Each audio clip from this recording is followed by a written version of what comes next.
መታሰቢያ ጌታውን እባላለሁ። የሁለት ልጆች እናትና ባለትዳር ነኝ። የጡት ካንሰርን እያሸነፍናት ነኝ። ስለ ጡት ካንሰር ያለኝ ግንዛቤ የጡት ካንሰር ማለት እባጭ ይኖረዋል። ያ እባጭ እንዴት ሊከሰት ይችላል?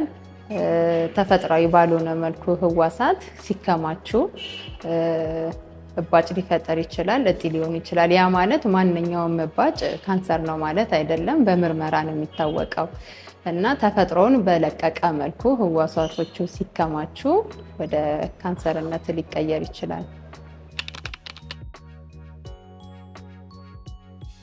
የጡት ካንሰርን ልንለየው የምንችለው ያው በህክምና ነው።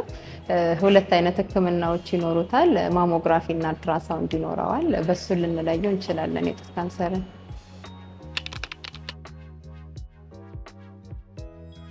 የጡት ካንሰር ምልክቶች አንደኛ እባጭ ነው።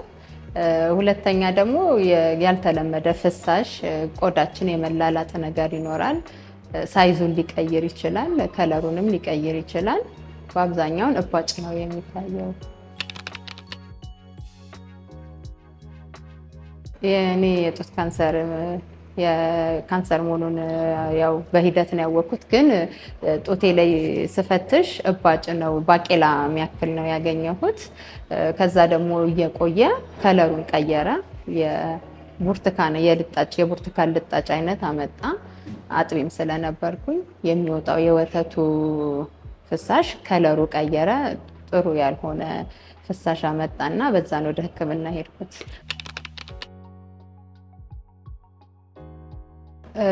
እስከ 6 ወር 7 ወር ገደማ ነው የሚሆነው።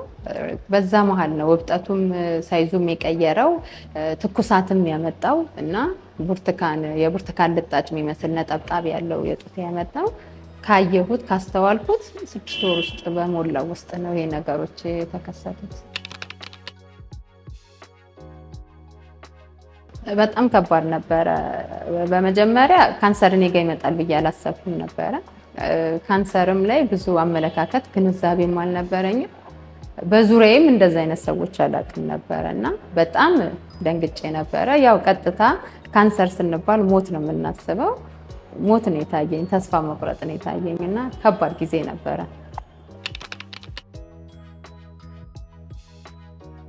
አጋጣሚው ነው እንደ እድል የላብራቶሪ ውጤቴን እኔ ነበርኩኝ ያስኩትና ከፍቼ አይቼው ነበር። ያው ተገቢም ባይሆን ቃላቶቹን አላቃቸው ነበር። ስለዚህ ሰርች ነው ያረኩትና የዛኔ ዝርግፍ ነው ያረገልኝ። ያው ብረስት ሲኤ እንደዚህ ምንድነው የጡት ካንሰር ነው ብሎና ድጋፍም አላገኘውም ከሐኪምም ስለሆነ ራሴ ስለሰማሁት በጣም ከባድ ነበረ እና በቃ በድን ነው ያረገኝ። በጣም ስሜቱን ማትገልጩ ስሜት አለ ወይ በእንባ አትገልጭውም ወይ በስቃይ አትገልጭውም።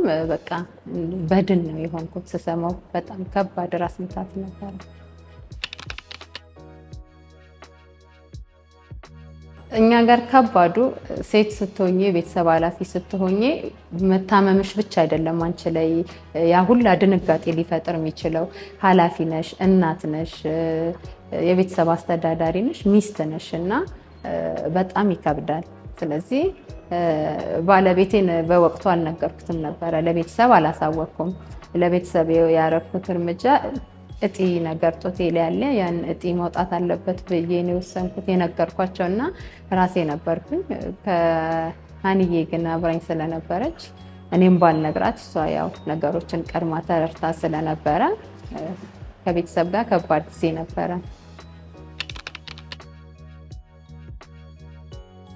የወሰድኩት እርምጃ ቀጥታ ወደ ህክምና ነው። ቀጥታ ዶክተሮች የሚሉኝን ነገር ነው። በአንድ ወር ጊዜ ውስጥ ነው ሁሉንም ህክምና ያከናወንኩትና ቀጥታ ሰርጀሪ ያስፈልግሻል ተባልኩኝ። ምንም ወደ ህክምናው ነው የሄድኩት ማለት ነው። በመንግስት ተቋማት ነው የምሰራው። የመንግስት ተቋም ነው። አጋጣሚ ጤና መካከለኛ ክሊኒክ አለ መስሪያ ቤታችን፣ አንበሳ ከተማ አውቶቡስ ነው የምሰራው። እሱ ወደ ሚኒሊክ ሆስፒታል ነው ሪፈር ያደረገኝ። በመንግስት ተቋም ነው የተነልኩት። ቀዶ ጥገናም የተደረገልኝ ሚኒሊክ ሆስፒታል ነው። በመንግስት ህክምናው ቢኖርም ሁሉም መድኃኒቶች አይገኙም። ግን እኔ ህክምናዬን ያቀለለልኝ መስሪያ ቤቴ ይሸፍንልኝ ነበረ።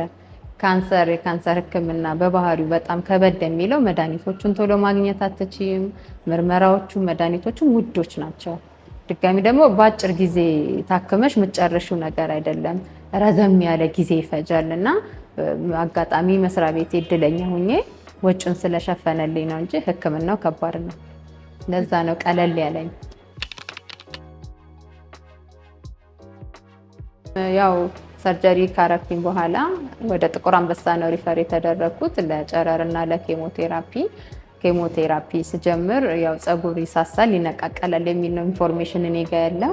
በጣም ያስደነገጠኝ በጣም ከባድ የሆነው ምክንያቱም ደስ አለኝ ፀጉሬ ይሳሳል እንጂ ሙሉ ለሙሉ ይወድቃል ብዬ ስላላሰብኩኝ ደስ ነው ያለኝ እና የመጀመሪያ ዙር ወሰድኩኝ። ሁለተኛ ዙር ላይ ሙሉ ለሙሉ ከነሹርባው ነው የወደቀው ፀጉሬና በጣም ከባድ የሆነ ስሜት ነበር። በጣም የሚያስደነግጥ ልብ የሚነካ በቃ ፀጉሪ ሲወድቅ በቃ አንድ ላይ ህይወትሽም በቃ ሞት ነው የሚታይሽ በዛ ሰዓትና በጣም ከባድ ነው። ሴት ነሽ፣ አንደኛ የሴት ውበቷ ፀጉሯ ነው እና ፀጉሪሽ ሲረግፍ በጣም ወጣት ነሽ፣ በዛ ላይ በጣም ይከብድ ነበር፣ በጣም ይከፋ ነበረ።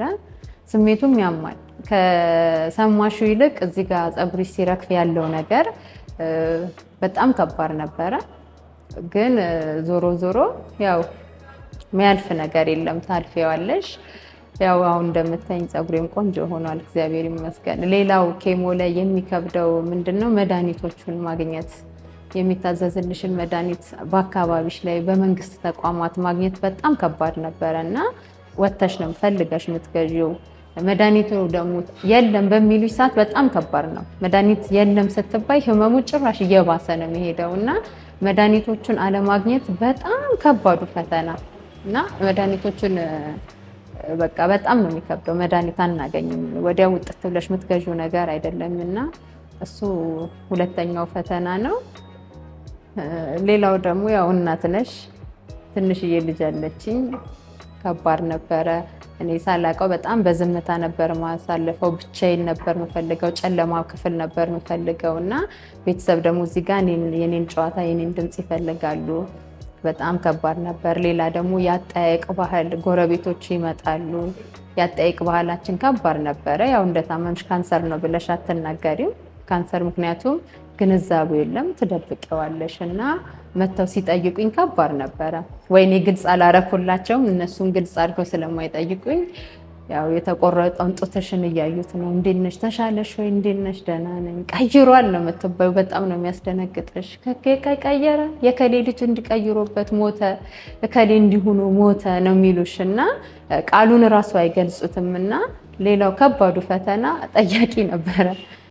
በማሰብ በመሳሳት የፍቅሩን ነው የሚጠይቁት፣ ግን አጠያየቃችን ልንጠይቅ ሂደን አንዳንዴ ሰው ለማበረታታት ሂደን ሰው ተስፋ አስቆርጠንበት የምንወጣ አጋጣሚ ያለና እነሱ ከባድ ፈተናዎች ነበሩ።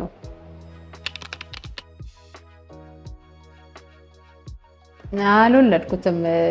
ኬሞ 3 የመጀመሪያ ልጄ ዓመት ከ7 ወሯ ነበረ።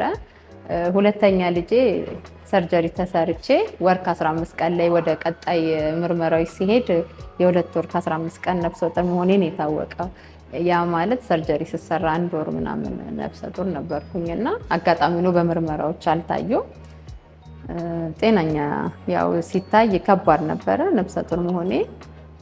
ድጋሚ ደግሞ ህመሙ ላይ ብዙ አይነት አመለካከት መጣ።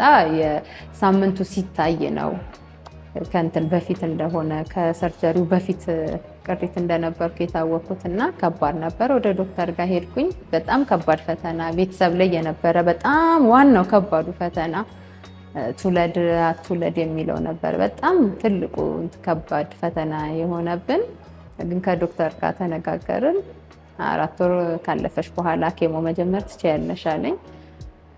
ከዛ 4 ወር ከ15 ቀን ሲሆነኝ የመጀመሪያ ዙሪን ኬሞን ጀመርኩኝ።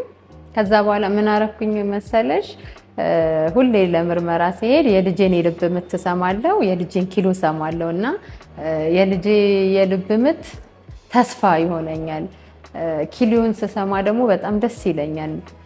በቃ ልጄን ብርታቴ ጥንካሬ አድርጌ ቀጠልኩኝ ማለት ነው። ሁልጊዜ ልጄን ልብ ምት ያዳምጡኛል፣ ከዛ ደግሞ ኪሎን ይነግሩኛል እና ሁልጊዜ ኪሎ ይጨምራል አይቀንስም። ያው ሰቀቀን ነው። ኬሞ እየወሰድሽ ከእርግዝና ጋር በጣም ከባድ ነው። ኬሞ በራሱ የእርግዝና ባህሪ ያለው ኬሞ ስትወስጂ የማቅለሽለሹ፣ ቮሚት የማረጉ፣ የማጥወልወሉ፣ ምግብ እምቢ ማለቱና እርግዝና ጋር ሲሆን ደግሞ ደብል ነው የሚሆነው ያ ነገር እና በጣም ከባድ ጊዜ ነበር ኬሞ ስወስድ እጅግ በጣም ማለት ነው። እና ግን እግዚአብሔር ደግሞ መልካም ነው።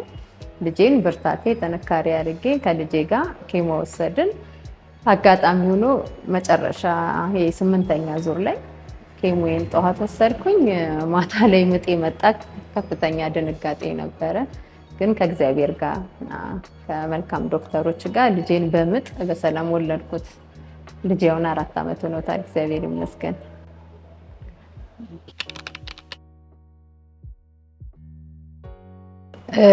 ልክ እኔ ከሕክምና ልጄን ከወለድኩኝ ሕክምና አንዳንዴ በህመም ውስጥ ስትሆኚ ብዙ ያላስተዋልሻቸውን ነገሮች ታያለሽ። እኔ በዝምታ ውስጥ ቅድም እንዳነሳሁት አንደኛ ያጠያይቅ ባህላችን ትክክል እንዳልነበረ ነው። ከዛ ደግሞ ግንዛቤው እንደሌለ ነው እና እኔ ድኜ ስወጣ ካንሰር መዳን ይቻላል አመንኩኝ ራሴ። ስለዚህ በመስሪያ ቤቴ ነው የጀመርኩት። እንዳልኩሽ አንበሳ የከተማ አውቶቡስ ነው የምሰራው። ብዙ ሴቶች አሉ። ስለዚህ ባገኘሁት አጋጣሚ ባገኘሁት በተዘጋጀ መድረክ ካንሰር ሚዳን በሽታ እንደሆነ መደበቅ እንደሌለብን በዙሪያችንም ሰዎች ካሉ ማስተማር እንዳለባቸው እኔን ተምሳሌት እንዲያደርጉ ወጣሁኝ። ሌላው በድብቅ ደግሞ ራሳቸውን ማውጣት ማይፈልጉ አሉ። በስልክ የሚያናገሩሽ ተደብቀው የሚያወሩሽ አሉ። እኔ በቃ ወዲያው ያረኩት ዶክተሮችም ነርሶችም ጋር እየሄድኩኝ ያቆኛል። ግንዛቤ መስጠት ነው መዳን እንደሚቻል ማለፍ እንደሚቻል። ከባድ ነው ግን ሁሉንም ነገር አልፈን መዳን እንደምንችል፣ ውበትም እንደሚመለስ ያው ፀጉሬ ማደገ ወደ ስራም ተመለስኩኝና እግዚአብሔር ይመስገን ፀጉራችንም እንደሚያድግ ህመሙንም ማሸነፍ እንደምንችል። ሌላው ህብረተሰቡ ላይ ደግሞ አሁን ንጋት የጡት ካንሰር ማህበር ተቋቁሟል። አብዛኛውን ህብረተሰብ ላይ እንሰራለን። ቤተሰብም ላይ ህመምተኞችም ላይ የምንሰራው እና ያጠያይቅ ባህላችንን ማስተካከል እንዳለብን። ካንሰር ህመምተኛ ስትሆኚ መታቀፍን ትፈልጊያለሽ። ህመሙ ላይ ስትሆኚ እንደ ህፃን ልጅ መታቀፍን፣ ጎሽ መባልን፣ ጎበዝ ነሽ፣ አይዞሽ፣ ጥንካሬን ትፈልጊያለሽ እና እኛውን እየሰራን ያለነው ከንጋት ጋር ያንን ስራ ነው። ቤተሰብም ግንዛቤውን እንሰጣለን ማለት ነው። ስለዚህ ቤተሰብም ተስፋ እንዳይቆርጥ እንደሚድኑ ተስፋ እንዳይቆርጡ ማለትም አንዳንድ ቤተሰብ በምትሞቺ ነው ብለው ስለሚደመድሙ የተለየ እንክብካቤው ራሱ የተለየ ይሆናል። ለምን እኔ ላይ እንደ ኖርማል ሰው አይደለም ይሽ በቃ ስለምትሞት ባላት ጊዜ ደስ ብላት የተቻለንን እናርግ ብለው ከአቅማቸው በላይ የሆነ ነገር ነው ቤተሰብ የሚያደርጉትና ያ ነገር ትክክል እንዳልሆነ መዳን እንደሚቻል ግን ተስፋ ሳይቆርጡ ሳይሰለቹ ትንሽ ጊዜው ረዘም ከአመት እስከ 2 ዓመት በትንሹ ይፈጃል ሰርቫይቨር አድርገሽ ወደ ራስሽ እስክትመለሽ። ስለዚህ ያንን ነገር በመልካም በጥንካሬ እንዲቀጥሉን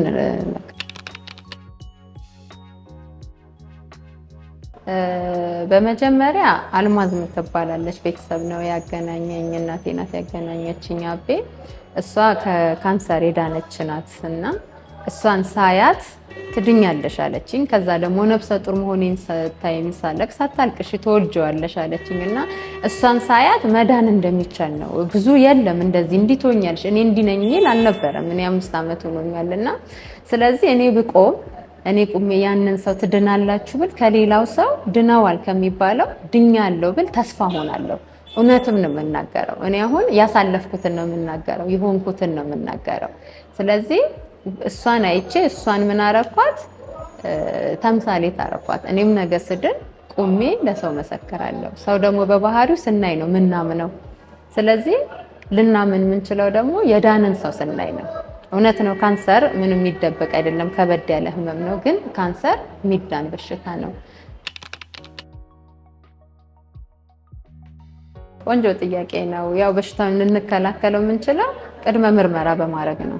አመታዊ ቅድመ ምርመራ በማድረግ ነው። አሁን ብዙ ጊዜ ጥቅምት ወር በእኛ ሀገር የጡት ካንሰር ወር ነው። ስለዚህ እንዳንረሳው ያንን ወር ምክንያቱም አንረሳውም። በየሚዲያው በየሁሉም በመስሪያ ቤቱ በምኑ ግንዛቤ ስለምንሰጥ ብንችል ማንረሳው ከሆነ በአመት አንዴ ቅድመ ምርመራ ማድረግ ነው። ከዶክተራችን ጋር ተነጋግረን አልትራሳውንድም እንደ እድሜያችን ማሞግራፊም ሌላም ነገር ካለ ቅድመ ምርመራ በማድረግ መከላከል እንችላለን። ያው በተፈጥሮ ጡታችን ትልቅና ትንሽ ነው። መጀመሪያ እሱን ሳይዝ ማወቅ አለብን። ከዛ የተለየ ነገር ካለ ጡታችንን መፈተሽ፣ እብጠት ካለ፣ እንደዚህ የተለየ ፍሳሽ ካለ፣ ከለሩ ከቀየረ፣ የመላላጥ ነገር ካለው ጡታችን ላይ በፊት ከምናውቀው ያው መጀመሪያ ጡታችንን መለየት ስላለብን እናውቀዋለን። ከዛ የተለየ ነገር ካለ አስቀድመን መሄድ፣ ከዛ ደግሞ በአመት አንዴ ቅድመ ምርመራ ማድረግ። በካንሰር ህመም ላይ ላላችሁ እህቶቼ፣ በጡት ካንሰር ህመም ላይ ያላችሁ፣ በማንኛውም የካንሰር ህመም ላይ ያላችሁ እያሳለፋችሁ ያላችሁት መዳን እንደሚቻል መበርታት እንዳለብን እና ማሸነፍ እንደሚቻል እኔ ተምሳሌት ትሆናለሁ። ሌላው ደግሞ ቅድመ ምርመራ እናርግ። ህመም ላይ ያልሆናችሁት ደግሞ ይሄንን የምታዩት በደረሰበት ራሳችሁን ማየት፣ ቅድመ ምርመራ ማድረግ፣ የተያዛችሁ ደግሞ መዳን እንደሚቻል